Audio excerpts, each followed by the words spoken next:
Herzlich willkommen zum Bewohnerfrei Business Podcast, der Podcast für Deutschland, Österreich und die Schweiz, der sich erfolgreiche Menschen anschaut und sich dann genau überlegt, wie sind die dorthin gekommen. Und heute bei mir im Interview T Harv Eker. Und wenn ich kann von meinem tiefsten Herzen sagen, dieser Mensch ist dafür verantwortlich, dass all das, was wir im Trainingsbereich jetzt umsetzen, so ist, wie wir es heute machen.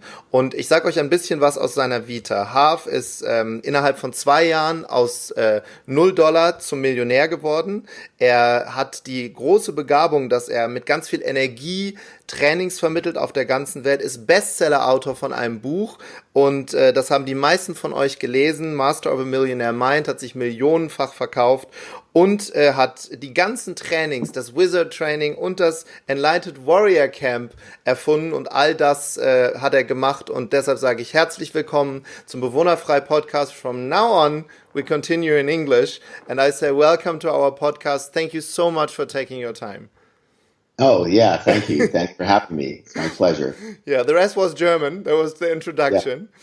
Yeah. Well, no, I had a really great experience in Germany. I was very, very surprised with the German people because when we were asked to go there, I went, well, I don't know, Germany. I mean, you know, we try to have a lot of fun in our programs and because we believe in accelerated learning. And if you're kind of just sitting there moping around, you're not going to learn a lot. So we open the mind with a lot of different activities and colors and this and that. And we were all in shock that the German people were more fun than almost any other place that we've been to in Really? Europe. It was like, you know, them and the Italians, and that's pretty high standard. So yeah, I think Germans are underneath. They're hidden fun people. Okay, yeah, that's true. Sometimes we hide it and just let it out in certain moments, like Mardi Gras, Carnival, you know, then we are excited, or soccer, then people are getting crazy. I would just like to tell to the audience how I got to know you. I was sitting in a seminar, in a workshop that a friend promoted to me, which is called MMI, Master of a Millionaire Mind. And I was sitting there and you did your speech, which is not a speech, which is a full engagement, as you just said, with color and active learning. And I was sitting there and I said to myself, wow, this is so different than everything I've seen. And then I booked a course at that place, which was Train the Trainer, the course that you developed. And that course helped me and my company to make $1 million in revenue last year. And I can directly link it to that. So first of all, thank you so much for opening my brain to a new world of learning. Yeah, you're more than welcome. I had the same experience. I mean, when I first started this, I was, well, you can ask me some questions after, but I mean, I got involved in it in this way because I was involved in something called super learning, where Georgi Lozanov was actually able to teach people a conversational language in only 4 days. And I thought that was pretty spectacular. And so I researched that and there was a whole book on it, et cetera. And I went to actual, to actual courses and classes that taught super learning. And the interesting thing about it is I was the only one teaching adults. Everyone else was teaching children. And it was how to get children to learn faster, remember more, et cetera, et cetera. And I said, why can't adults do this? And they said, well, we never thought of it. So I said, well, I'm thinking about it. And so that's how the whole thing got developed in such a unique manner. Unbelievable. Prior to that, like going back into your past, and because you are also known for $1 million strategies, you do that super learning style, but how did you develop yourself to be the person you are today? How did you grow up? Which stones did you have to put out of the way to think like you think today? Because this podcast is for hundreds of thousands of young entrepreneurs who are thinking, my God, I would like to reach some goals. What did you have to do to become how you are today? Well, I think that's a really good question because, there are certain people that grow up with, it's a lot of money and other people that grow up in poverty and many are middle class. So my people came actually, my parents actually came from Europe to North America with zero money, nothing. Okay. And so when I grew up, what the message I got around money was that money means survival. If you have money, you live. If you don't have money, you die. It wasn't about, fancy cars, fancy houses. It wasn't about that. It was life and death, period, over and out. Mm-hmm. And so all I wanted when all my friends were asked when they were young, what do you want to be when you grow up? And they said, oh, an astronaut, the president, or, a baseball player or a soccer player or whatever. I said, I just want to be a millionaire. I didn't even know what it was. I just want to be a millionaire because that way I get to live. So, wow, what a mindset.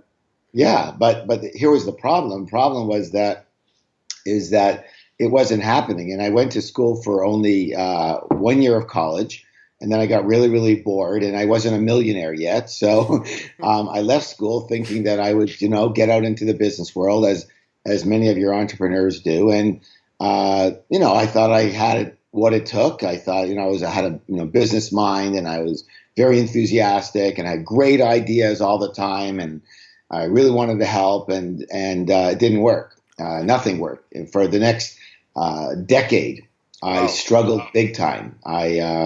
It was worse than I could have ever imagined, because I grew up in a normal situation whereby I have friends, and you think you're going to succeed, and they think you're going to succeed, and then for 10 years I went through literally 12 different businesses that didn't work, and 14 different jobs that I basically either left or got fired from.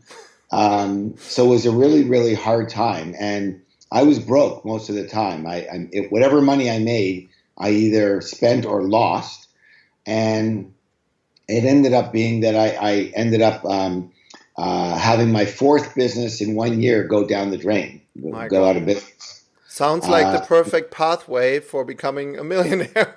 Yeah, well, literally I was depressed. I remember sitting in the back of my parents' house. I had to move out of my apartment because I couldn't afford rent anymore. So I went to their condo in Florida, and I was the youngest person there by like 60 years.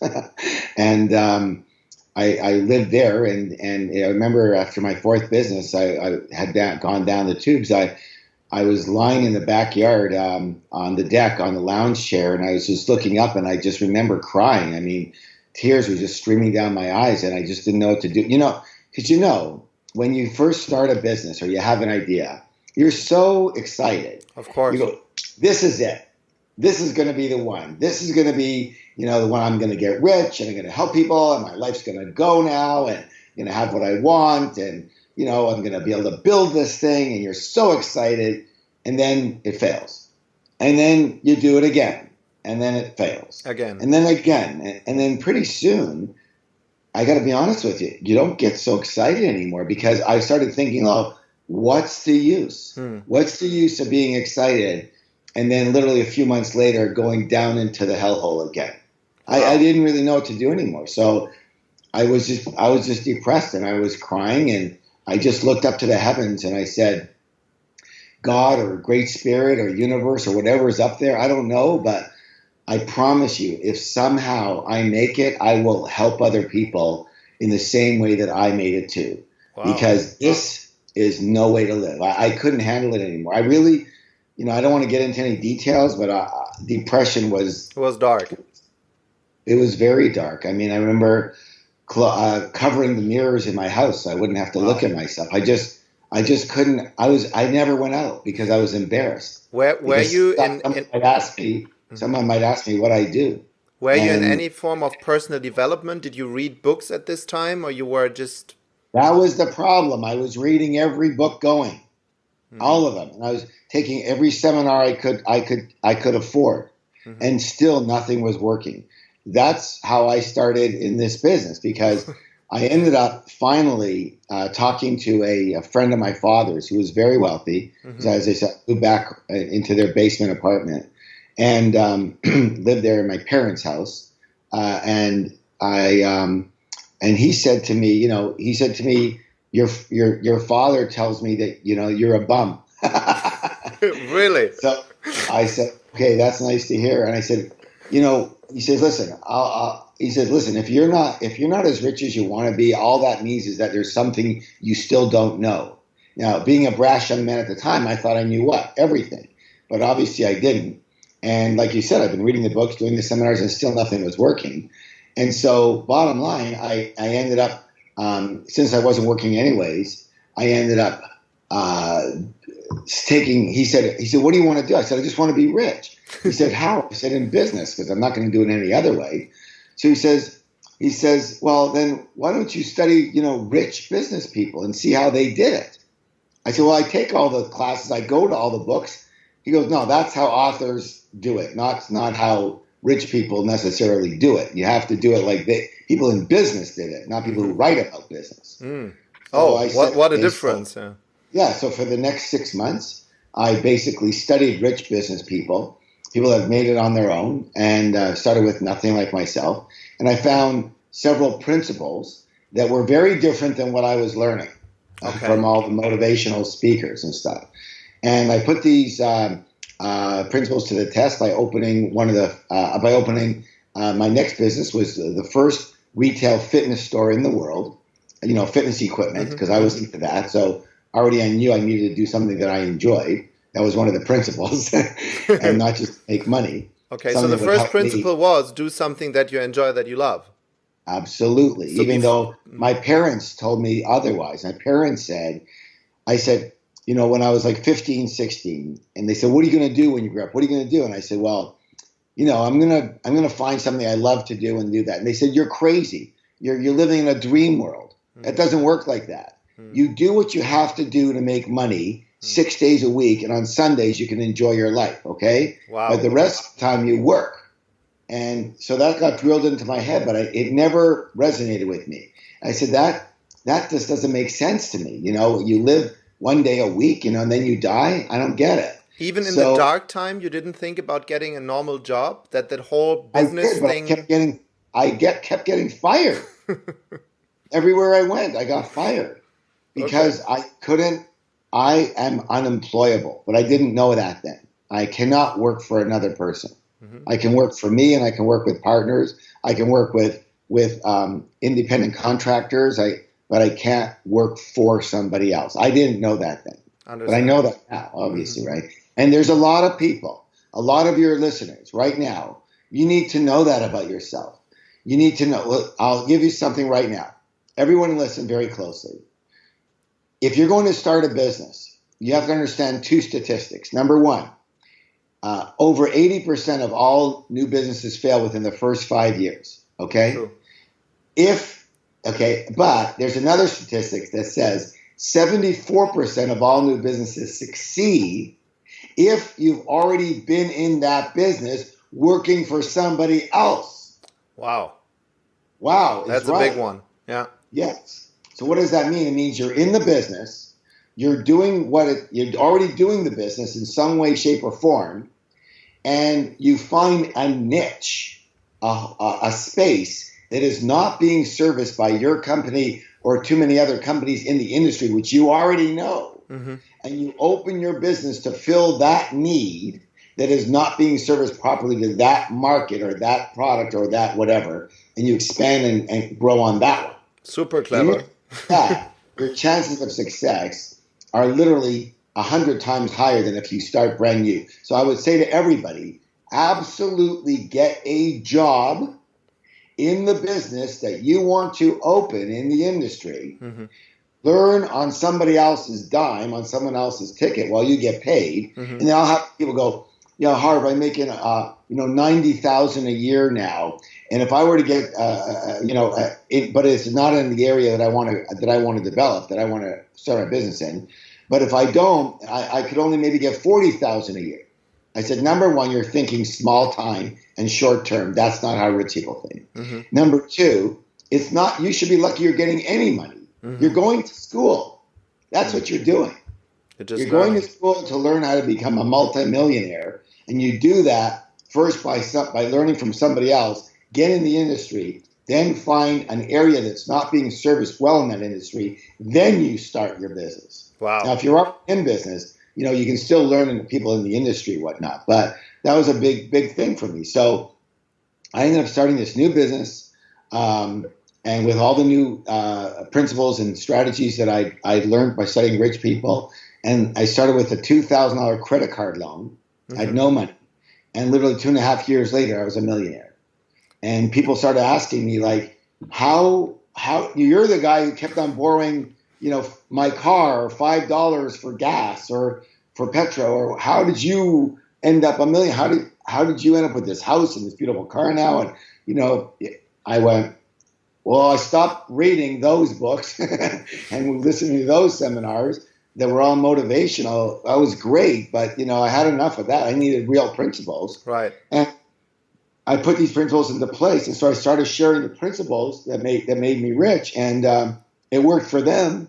And they started saying, so you need duplicated yourself already at this time. People were asking how you did it. You gave them the principles, the strategies, and you were duplicating your knowledge already at this time. Well, I was teaching that knowledge. I certainly understood the principle of duplication because that was one of the big principles that I learned. But you don't learn this in school. You don't learn this in motivational seminars. No, not and at so all. literally, now I'm not German, but I do have an analytical mind, part of it. And so I really got the distinction between what I was doing for the 10, 12 years before that, where I was broke, and what I did to get rich, and what I continue to do to stay very rich. Right. And those are really, really different. Right. And so all I do now is I teach, here's what I used to do that kept me broke. Mm-hmm. 90% of people do all the time. Tell me, what do I have to do to stay broke or to stay where I am? Absolutely. That's what I was doing. And this is what I do. This is what I did to get rich. And this is what I do to get richer and richer and richer. Mm-hmm. What I do and how I think. And one works better than the other. And you can choose whatever you want. I'm just going to tell you both of them. I would actually like to know how to become richer, of course. And you already shared 2 principles. You said I have to study people who are millionaires or who are the leaders in their business, and then start at a place where I learn how they do it and find the niche that I can make better on the market. That are already 2 principles. I got that. Absolutely. Or find something that's already working for other people and do it yourself. Mm-hmm. Easy ones, for example, or make a little improvement. Easy ones. Mm-hmm. I'm sure you've heard of Starbucks, right? Mm-hmm. Everyone's there. In Germany, you have Starbucks, right? Yes, now we do. Yes. Huh? We do now. Yeah. They struggled, but now they do it different, and they're growing very big. Yeah. So, okay, well, Starbucks started as one coffee store. Just one. Mm-hmm. Then they had 2. Then they had 3. Then they had 4. Now, anybody who is super intelligent and understanding how what we term in business is called lag time, which is the time it takes for a concept that is a new concept to start expanding, the time it takes to get to another place. That's called lag time. Mm-hmm. So it started in Seattle. But someone needed to be in Seattle seeing, hey, this company just started this coffee stores, and look at the lineups. Every day there's lineups. This is unbelievable. I'm going to open one of these in New York. I'm going to open one of these in Florida. I'm going to open one of these in Paris or in London. So you see a concept that's working somewhere else. Mm-hmm. It's very popular, but it's not where you are yet. Mm-hmm. And this could be in any industry. This is how all other coffee stores started, right? Thousands. I mean, when I opened the fitness stores, I opened 10 stores in 2.5 years. And then I sold out to H.J. Heinz Corporation, the ketchup people. Wow. Yeah. And that's how I developed, became a millionaire very quickly. And that's part of the rationale. When I teach business, I teach that when you open a company, you open with the intention of selling that company. You don't open the company to make a living. Okay. You don't open the company where you are the company, where, it is you are the primary provider of the service, not just now, but in the future. If you do that, you're welcome to do it. It's called a personal service company, mm-hmm. But you don't own a company, my friend. You own a job, and you work for the worst boss in the world, yourself. Many people do that, yeah. They excuse it, of course. They believe that instead of working for somebody and getting a job, they're going to kind of work for themselves, and it's called self-employed. Mm-hmm. And that's great, mm-hmm. But it's very hard to get rich. And you're going to have to work forever and just, barely make it. Right. Because if you get, and this is in my book, in my course, The Secrets of the Millionaire Mind, if you in any way, shape, or form get paid by time, by the hour, by the week, by the month, by the year, your time is limited. and therefore your income is limited. It means you've broken wealth rule number one. Everybody should write this down. Wealth rule number one is no limits on your income. If you work in any way, shape, or form in a salary or anything else where you get paid based on your time, you have a limit on your time, so you have a limit on your income. It's very hard to get rich. It's true. Many people excuse it, though, by saying, I so much love what I do. I'm a coach. I'm a whatever. I have my little store. They excuse it with love and their passion. But for real, they will not get super rich. That's true. Well, here's the thing. No one says that when you're successful, you can't do what you're wanting to do. So, for example, I'm a coach. Great. Why don't you coach other coaches? You want to be a coach? Coach other coaches, right? And have a company that does that. And then you can always spend several hours a day coaching, but you also spend several hours a day working on your business that has 20 other coaches or 50 other coaches and help them coach. And now you have both. You can, doesn't mean that you can't still, listen, I always went into my stores and I always, went in when I was visiting and took care of customers. I could do that. I'm the owner. Nobody can say to me, you can't help customers in your own stores. Right? The same with my training company now. One of the reasons that people, I don't know how to say this in a humble way. I get a lot of calls from people who want to learn business, but real business. And they want to learn it from someone who's actually done it versus somebody who just talks about it a lot. And so they go, well, this guy, T Harv Eker, he's a little different. Well, how is he different? Because his courses are all over the world. They're in 29 different countries. There's some course happening somewhere in the world, at least three or four of them each week, somewhere in the world, and he's not there.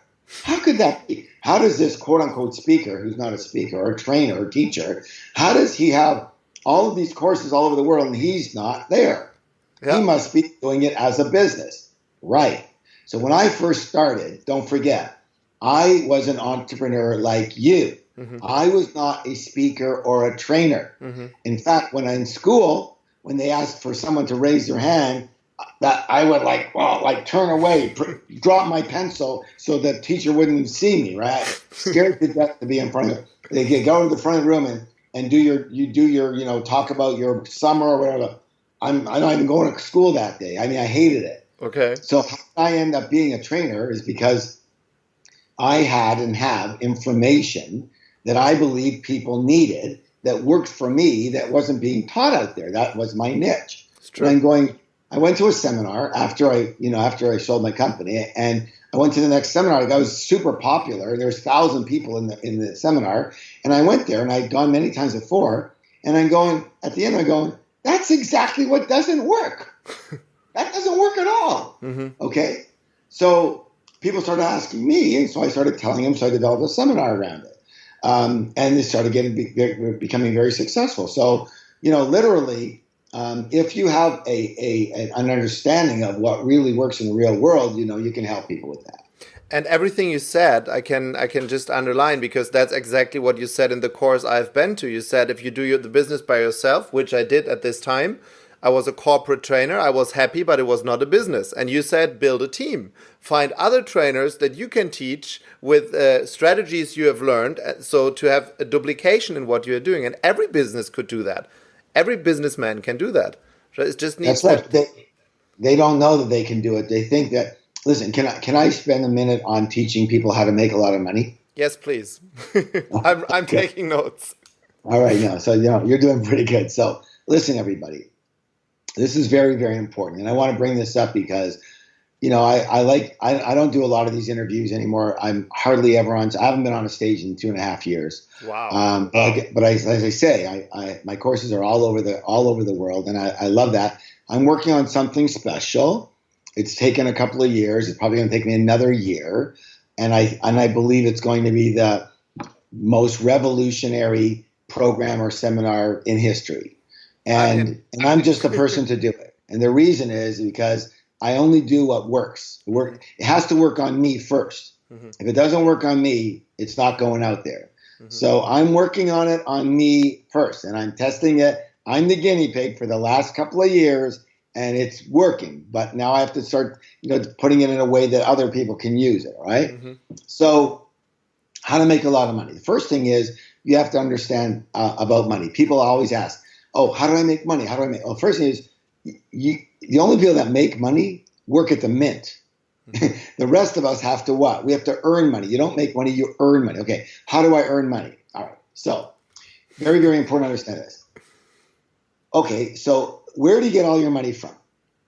People will say, in seminars, I ask, where do you get all your money from? People go, oh, I get money from my business, from my job, from the bank, from the universe, from the universe, Great Spirit, from everywhere. But I go, no, you only get money from one source. Where is that? Other people. Thank you. Other people. All right. So the other people are the only elements on the planet that actually use the currency called money, right? Cows don't use it. Trees don't use it. The universe doesn't use it. You have to get it from other people. Here's a question, everyone. This is going to turn your life around. Okay, I'm saying this because it turned my life around. And I've, 2.5 million students, and it turns their life around. So listen very closely. Write down what you can write unless you're driving, okay? If you get your money from other people, right? Why would someone give their hard-earned money, euros, dollars, whatever it is, to you? Why would they do that? Why would you do that? Why would you give your hard-earned dollars or money to someone else? If it's for one benefit. reason only. Yeah. Because they are solving a big or little problem for you. True.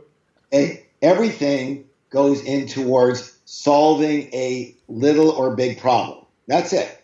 So no matter what it is, so what are you? Are you a moneymaker? No. Do you focus on money? No. What do you focus on? Problems. You are into what? You make money by what? Solving a problem for someone. That's all you have to think about. So now the question is, what problem do I solve for people? Okay. And you've got to solve that problem really well. And it really has to work for people and solve their problem or improve it dramatically. Right.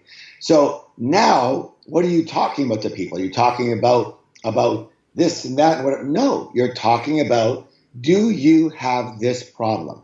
If you have this problem, I can help you. Mm-hmm. You see how simple that is?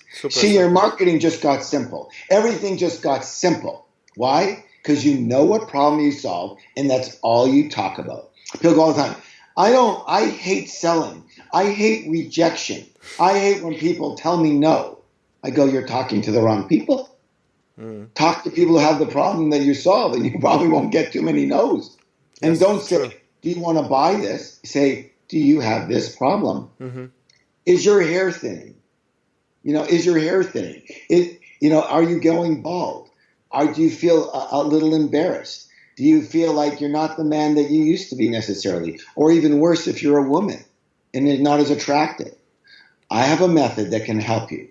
Go to this website and check it out. Wow. Do you see how simple that is? There's nothing to talk about. No gimmicks anymore. Yeah. You don't need gimmicks. You don't need anything. You say, do you have this problem? I can help you with it. That was actually what amazed me the most, how easy, not easy, but simple all the strategies are that you talk. But at school, especially in Europe, they teach you, and at university also, pretty much the contrary, right? It's all super complicated. And then I went to your seminar, I was like, if that's true, why is not everybody doing it? So why is not everybody doing it? I'm doing it now. It works wonderful. Here's why. Because you have a mind that wants to complicate things. Not you. Everyone does. Everyone has a mind that wants to complicate everything. Okay, and there's many reasons for that which we can get into. But we like to complicate things. But also nobody talks about this because it's not a long book. It's not a long seminar. It's literally 5 minutes. Okay? That's true. So when I teach you how to make a lot of money, okay, let's get back to this. So now, what are you? Everyone say this. I am a problem solver. That's what you are. The definition of an entrepreneur or a person in business or even a person in a job is a person who solves problems for people at a profit or for pay. Mm-hmm. So even if you're in a job, if you don't solve a problem, guess what? You're not going to have that job very long. if you can be, if that everything can work without you, you're not needed. And as soon as your boss finds out, you're gone. Okay. So you're a problem solver. So here's the big thing, everybody. Where do you focus your attention? On making money? No. Money is a result. Say that with me. Money is a result. Right. Money is a result of what? You solving a problem. So let's go down here. We're talking about making a lot of money. So number one, how do you make money?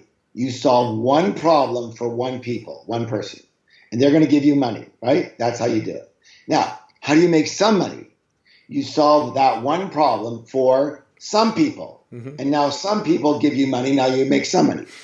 Now here's the big one. How do you make a lot of money? You solve that same problem for who? A lot of people. A lot of people give you money, and now you have a lot of money. So where do you have to put your attention? You have to put your attention on solving that problem for what? A lot of people. And when you do that, you will get as a reward a lot of money. So now you can see the problem that most people have. They don't solve, A, they don't put their attention on the problem. B, they don't solve it well. They just, they're phonies. They just, they try to just make a bunch of money on some crap, really. Okay, you have to solve it well. And then C, they don't solve it for a lot of people. Now, let's go back one step and say, well, I'm in a personal service company, and I have to be the one that delivers that solves the problem for everybody. I'm a chiropractor, or I'm a massage therapist, or I'm a coach, and I talk to people one-on-one. And so you're a coach. You talk to people one-on-one. That's great. How many people can you do a day? Well, on a big day, I could do 5, 6. If I'm superhuman, I could do 10. Okay, 10. Great. Is that a lot of people? Well, it's not a lot compared to 100 a day. It's not a lot compared to 1,000 a day, right? Yeah. So what do you want to do? Make a living or get rich? So here's the difference. I have a question for you. How do you coach 100 people a day? Not 5, 100. Now we're talking, you see. Now we're actually out there to help a lot of people. So say, well, I can't do 100 a day. Right. How will you do it? Well, the only way I could do it is by leveraging myself. In other words, I've got to be able to, everyone write this down. The next move is you've got to be able to systemize what you do, systemize the way the problem is solved so that it can be solved without you. Without you. You must be able to replace yourself. I don't say you have to replace yourself tomorrow or even in a year. Do whatever you want. But if that problem cannot be solved without you directly solving it, you are limited, and you're not helping many people. That's true. You're limiting how many people. I always ask my seminars, how many of you believe you're a good person? Everyone raise your hand. How many of you would like to help people? Everyone raise your hand. How many would like to help a lot more people than less people? Everyone raise your hand. I said, so what are you doing? Why are you stuck with 5 or 6 people a day when it could be 50 or 60 or 100 or 200 people a day? You said you want to help more people. Help them. Put up or shut up. Was it difficult for you to, after you had this big seminar company and all these trainings where you put all your heart in, to give it to somebody else and not be there? I just think that is also very difficult. Was it for you at the beginning? No. No?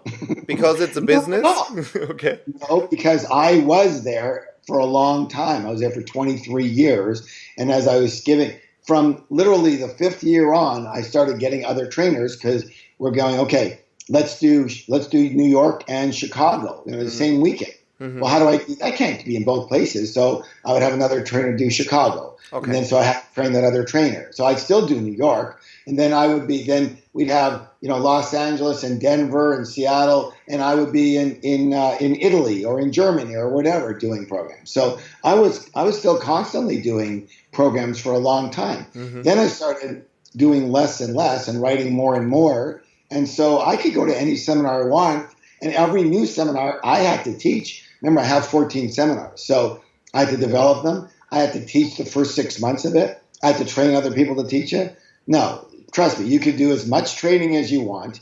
You can go anytime you want. If you feel, like you're missing it, go in the office and do it for a day, okay? Do whatever you want. You have a choice now. Right. So, no, I don't miss it. And a massage therapist, any day they want, they can say, I'm going to do 5 massages today.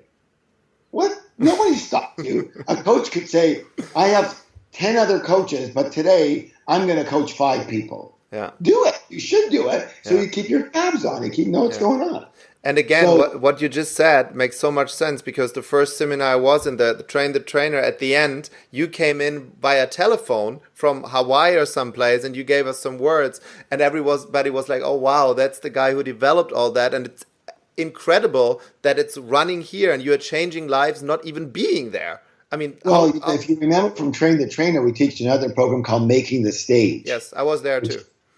Yeah, well, that's a Holland. Did you do it in? Where did you do it in Thailand or Phuket? Yes. Oh, Phuket, yes. So we only do it once a year. We do it, just for a group of 60 people, the people who are the most enthusiastic about training. And if you remember, at Train the Trainer, I don't come in by phone. I come in by video. It's true. Yeah. And it's a video that's almost 45 minutes long of me talking about making the stage and why I developed it and how it works and why it's different. And that you better be careful if you want to sign up, because we're really going to nail you. We're going to tell you what nobody else will dare to tell you, because they want to be nice to you, and we don't care. No, you don't. And you are not nice. Not at all. Tell you what people are thinking, not what people will say. Okay. Yeah. And so I do that whole offer of 45 minutes by video. And it's funny, because when I raise my hand, people still raise their hand even though I'm not there. Yeah, it's true. It's like I was there, right? It's true. So there's a lot. So listen, when you leverage everybody, there's many ways to leverage. One way is by training other people to help you do. Remember, it's not a jump. You don't have to go from today I do it and tomorrow someone else does it. No, it doesn't work like that. It's a process. It takes time, number one, to develop the system to work without you. And you do that through leverage, and you do that through other people. All right. First, you get an assistant to help you, right? Then you train that person to start taking over. Now, here's the first question people are going to ask. What if they steal everything? Right? Well, get used to the real world, my friends. That's how it goes. Of course. So the first thing you do is you have your legal things. I have non-compete clauses. I have non-disclosures. But here's the thing. I set it up. In the way I set it up so that the promoters and the trainers, they don't want to leave me. First of all, with all humility, as best as I can, we and they believe we have the best programs on the planet. So why would they want an inferior program? Right. Number two, they make a shitload of money. They make a lot of money, all of them. The trainers, the promoters, everybody makes a lot of money. I just take a small percent. When I take a small percent of a lot of things going on, right? So they make a lot of money. Why would they want to either fill the room by themselves or have to try to write a whole program for themselves? They don't want to do it. They go, this is easy. This is a lot easier than me doing all this myself. I'll just do this, right? And they do really, really well. So you have to set it up so that they do really well, and they don't want to leave you, right? Set up profit sharing or whatever it is. So other people, other technology can leverage you as well. The internet is a fantastic way to leverage. A lot of my programming and different things I have online with online programs, etc. I'm not there, I might do a Facebook Live once every 2 months. That's it, okay? I have these recorded webinars that sell into a program, etc. So you can do it by technology, and you can do it by product. So you can do whether it's online products or hard products or see this is a product. Mr. Penta is not here. Hi, Mr. Penta. He's not here. You notice that? And yet he sells about 1 million of these bottles a week. Yeah. He's not here. This is a product that replaces him and solves the same problem. Alkaline water. Okay? That is such a mind shift, right? That it's so simple. I hope that thousands of people listen careful, because that's it. It's actually super simple. And let me ask you one question. How important is your surrounding, the people you surround yourself with? Because I always ask that to people in the podcast, and most people underestimate how important it is who is with you. Because I know that you have even advisors, and you were hanging out with people like Kiyosaki, and how important was that for your career, and how did your surrounding react when you started thinking like this now? people you hang out with before?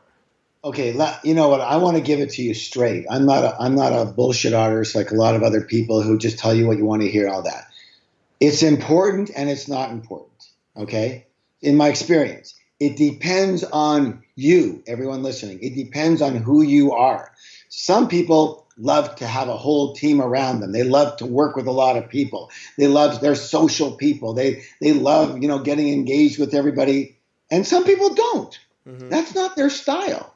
It doesn't mean that you don't learn from other people. Mm-hmm. Listen, I'm going to be right up front with everyone. I have nothing to hide. Mm-hmm. When I teach, I'm generally in front of 3,000 to 5,000 people at a time for 3 days straight. It's very taxing. Mm-hmm. It's to pull 3,000 or 5,000 people's energy along with you all day long for 15 hours a day for 3 days, teach, keep their energy up is a challenge and a half, okay? Yes. After I'm done my seminar, the last thing I want to see is another human being. I'm telling you that. I don't want to see any more people, okay? Yes, I understand. Get out, okay? And most of where I live is in secluded places. I have places on the top of a mountain in Maui. I have a place in the forest, and I spend time there. I don't have a lot of friends. I have some close friends. I don't hang out with a lot of people. I'm not that kind of person. Mm-hmm. I learn from other people. I watch other people. I have some friends in the industry that I as associates, but I'm not one of these people. Oh, are you in this mastermind group? No, I'm not in any mastermind group. Are you in the Speakers Association? Nope. Never was, never will be. Okay? I don't like it, and I don't do it like that. Mm-hmm. If that's you, go ahead and do it. Mm-hmm. So when it comes to your team, it doesn't mean that you have to have 100 employees. In fact, my training company, I had the largest training company in the world. We had 262 full-time staff. That is big for a training company, a personal development training company. But that's a way to go broke very quickly. The bigger your team is, that's great, but you have to watch your expenses. So what I like to suggest is this: do what is right for you. You have to learn from other people. Mm-hmm. Okay, you need to have at least a small group of people that you work with. Mm-hmm. And I recommend a lot of independent contractors. So they're working for themselves, you're working for yourselves, but you are affiliates, you combine, you do joint ventures. That's beautiful. That works great for me. Mm-hmm. If you like having a lot of people around you in a big team, go ahead and do that if you want. Mm-hmm. I think what's important is this, because the real reason you're asking is about the energy, the attitude, the mindset. Yes. That means this. Yogananda said this. He's one of my gurus. He said this. He said, write this down, everyone. He said, environment is stronger than willpower. Let me repeat that. Environment is stronger than willpower. Why is that? Because all energy is transferred. Einstein said, energy cannot be destroyed or created. It can only be transferred. It's already there. It means it's contagious. That means this. It means that if you're with people that are upbeat and positive and whatever, it helps you be that, mm-hmm. right? And even if you are upbeat and positive, if you're around a bunch of downers, they can bring you down pretty easily. Yeah. So you want to be around open-minded, positive people who are not always looking at everything, terribly, disaster, whatever. Now, in Germany, you might have a little challenge, but let me say this. I always pick one person on my team who's the most negative you could ever imagine. Whenever I have like a little boardroom meeting or something, there's like 8 of us. There's always one that I always have on the team that says no to everything.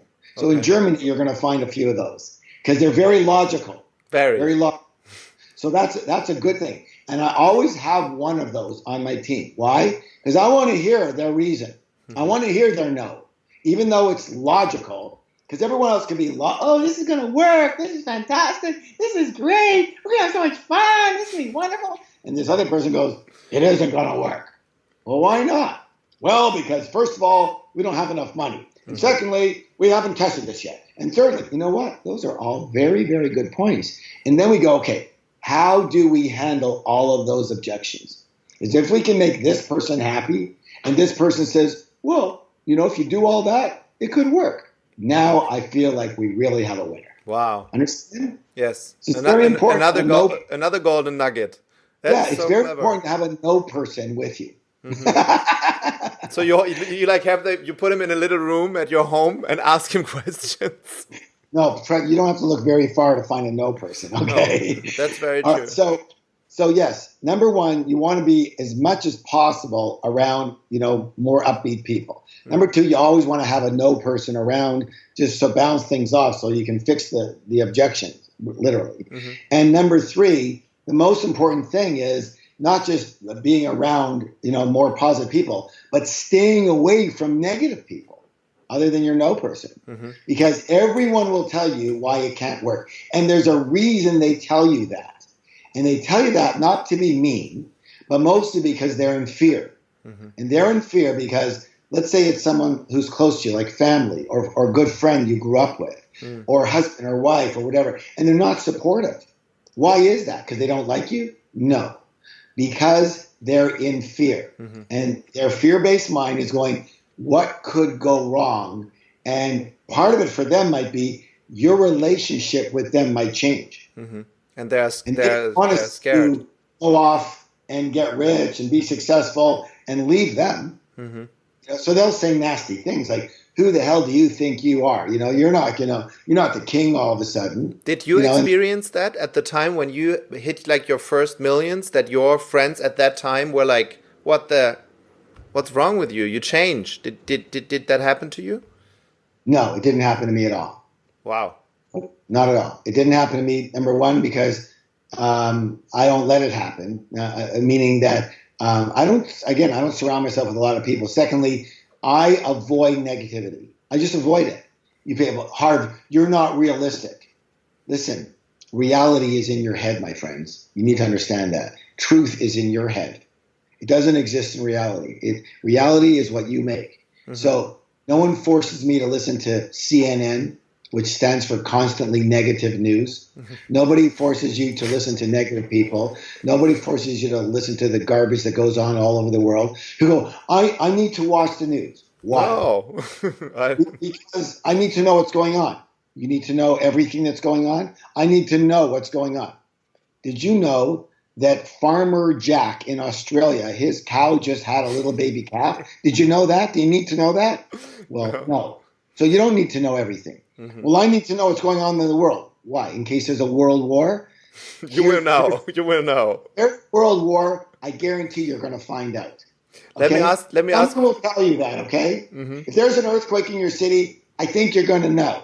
Everything else, you don't need to know. It's all a bunch of bullshit that is negative, that's dark, that is based in selling advertising, because they understand that people are fear-based. Your ego mind, your conditioned mind, is a survival mechanism, everyone. Its job is not to make you happy or successful. Your mind's job is to keep you alive. And therefore, its job is protection. Understand? Wow. And so it's always looking for what's wrong or what could go wrong in any situation. I call it the bodyguard, right? That's all it is. Now, if you have a bodyguard standing with you or part of you, what's it looking for? What's right in your life or what's wrong in your life? It's looking for what's wrong or could go wrong. And so it's always going to tell you, this could go wrong, that could go wrong, that's bad, this is bad. And that energy is going to be, negative energy is going to infuse in you. And everyone write this down. What you focus on expands. What you focus on expands means what you focus on, it's not just bullshit. It's not just like a law of attraction.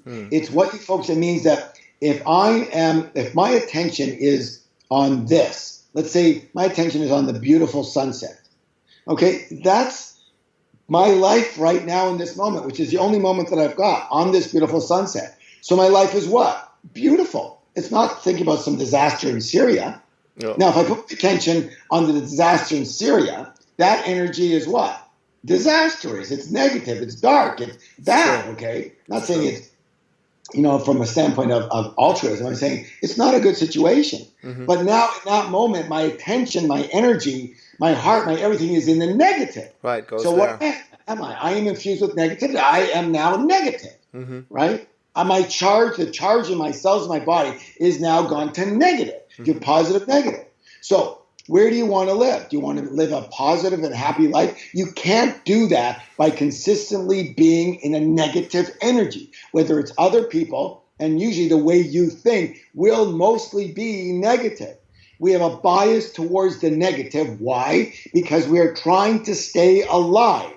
Yeah. And we're looking for what's wrong or what could go wrong. It's true. You have to recondition that, and you have to combat that. You have to be on guard against your own mind. That is your number one enemy to your happiness and your success. Wow, what a statement. I can see the Germans now driving in their car, listening to that postcard, but to that postcard, I can't even speak anymore. Your energy just blew me away. To that podcast, and their hair is going back. There was so many things, and so right. One last big question, and then we'll just do a very short, quick and answer at the end. If you would lose everything right now, for some reason, you're not a millionaire anymore, what would you do? I'd probably just live in the woods. No.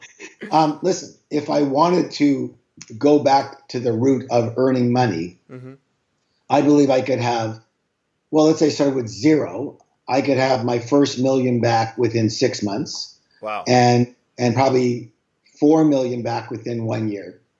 If I actually wanted to work, like like go on tour again, I could probably have 20 million back within 1 year. Wow. But I don't want to do that. I wouldn't do that. So I would balance my life.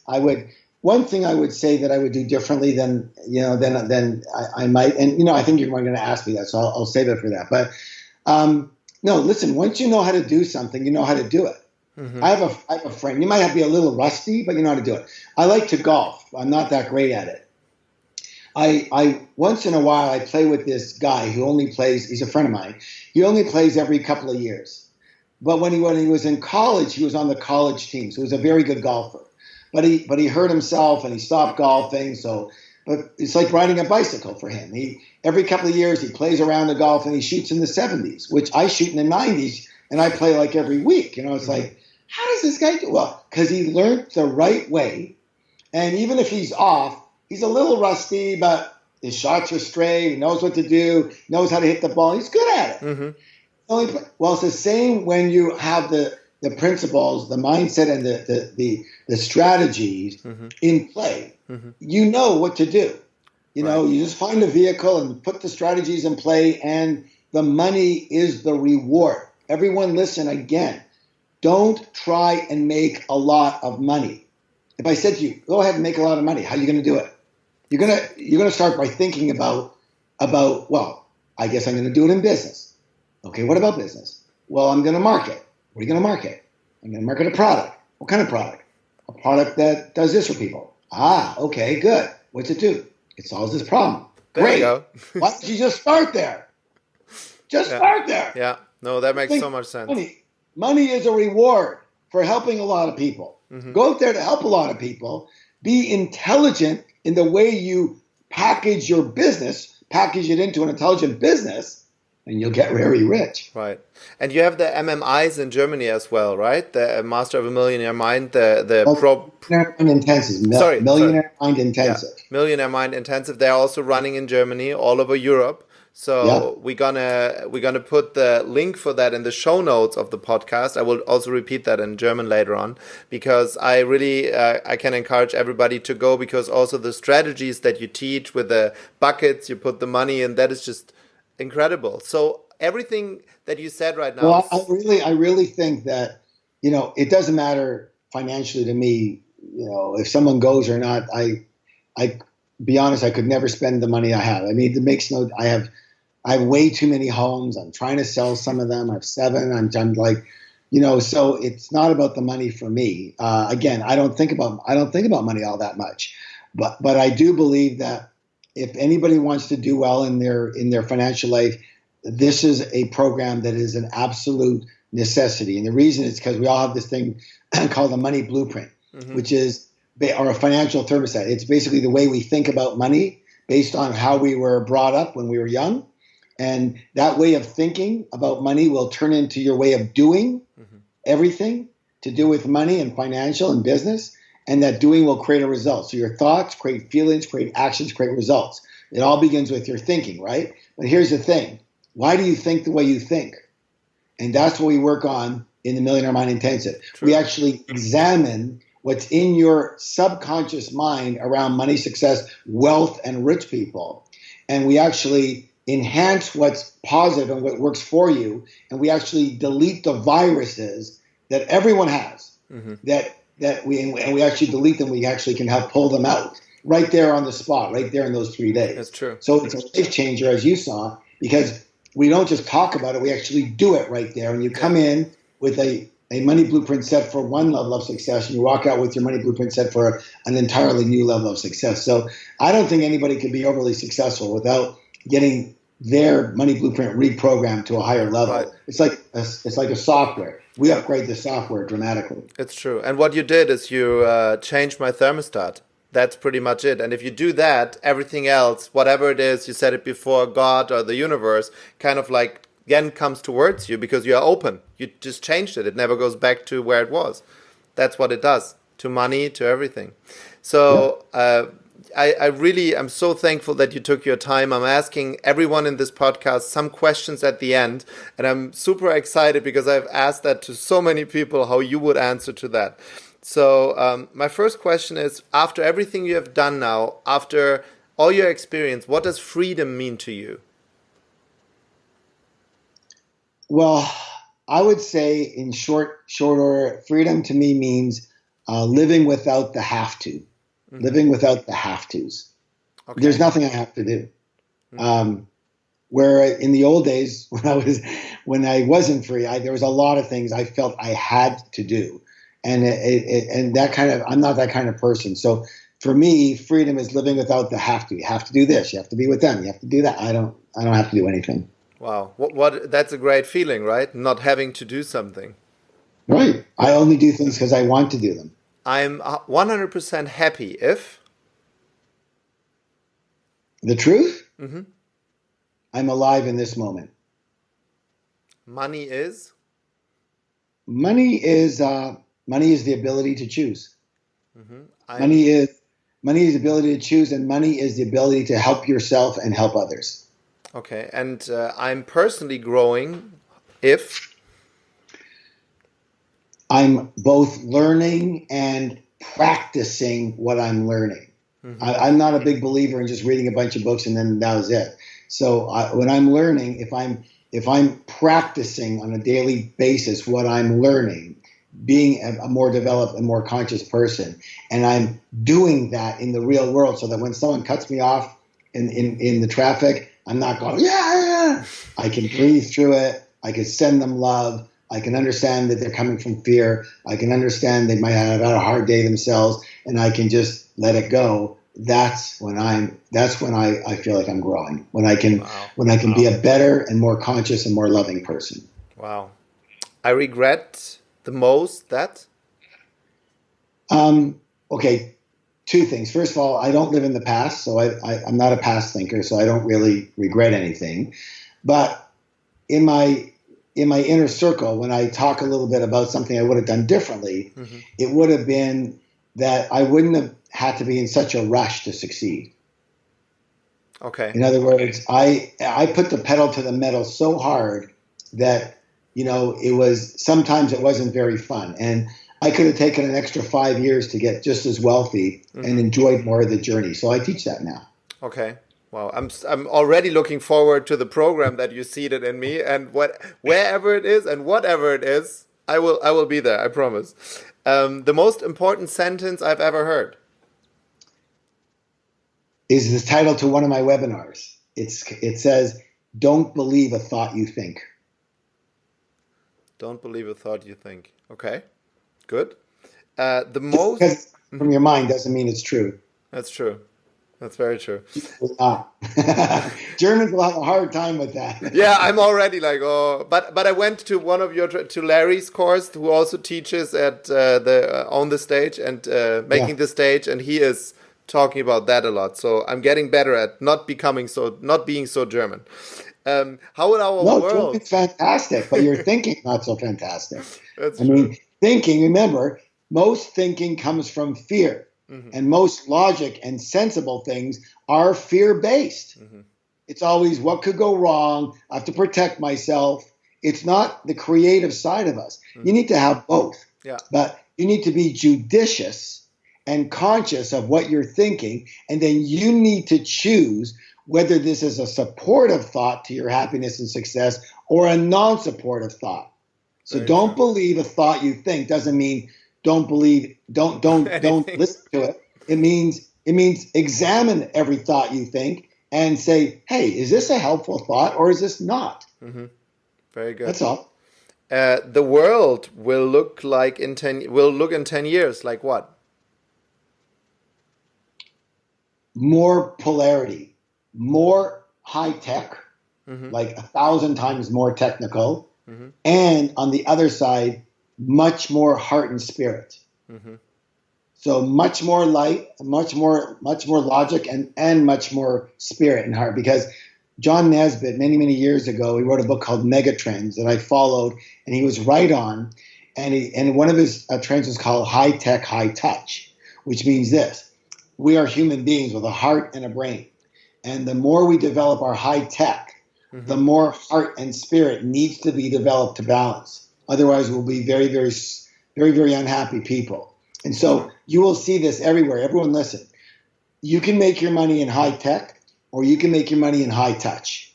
High touch means, like for example, I'm going to Burning Man this year. Have you heard of Burning Man?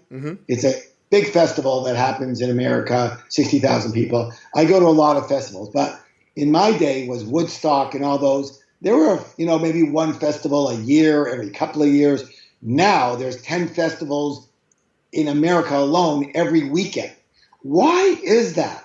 Why are there so many gatherings and festivals? The reason is because of the internet and social media, and we're so disconnected. We don't usually go over to someone's house to visit anymore, right?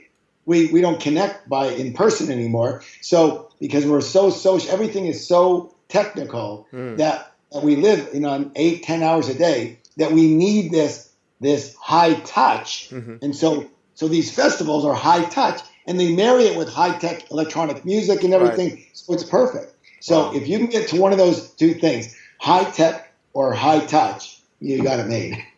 I'm in. And the last question, the most beautiful place you have ever been to? Truthfully? Yes.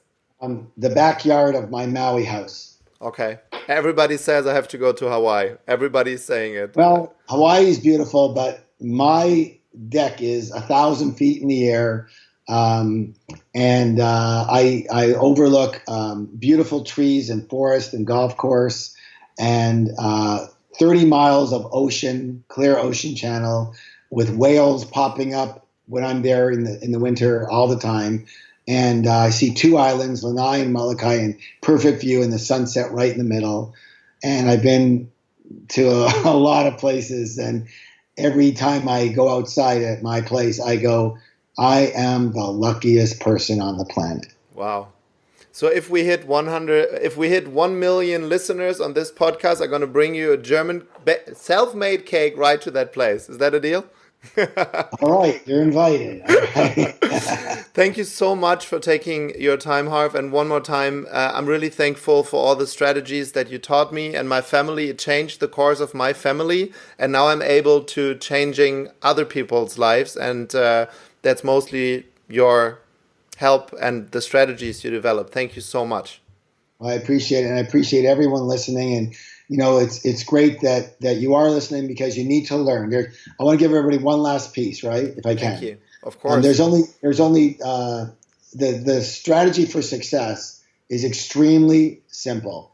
There's only two things: learn what to do, and then do what you learned, and then learn more of what to do, and then do that, and then learn and do and learn and do and learn and do and learn, and don't stop.